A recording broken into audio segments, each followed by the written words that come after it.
হ্যাঁ, তিনি আসছেন, স্বাগত, পশ্চিমবাংলায় আসছেন, কিন্তু সুপ্রিম কোর্টে মামলা রায় হয়ে গেছে। আমরা বাংলার যোগ্য শিক্ষক শিক্ষিকা শিক্ষাকর্মীদের যন্ত্রণার কথা মাননীয় স্বরাষ্ট্র মন্ত্রীর কাছে আমরা তুলে ধরতে পারি নিশ্চিতভাবে, যদি তিনি সময় দেন।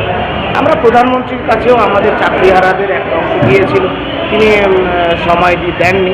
তো সুতরাং আমরা চেষ্টা করব যদি সময় দেয়, কিন্তু মাথায় রাখতে হবে সুপ্রিম কোর্টে রায় দিয়ে দিয়েছে, সুতরাং সেই রায় খণ্ডাতে হলে আপনাদের সুপ্রিম কোর্টেই যেতে হবে।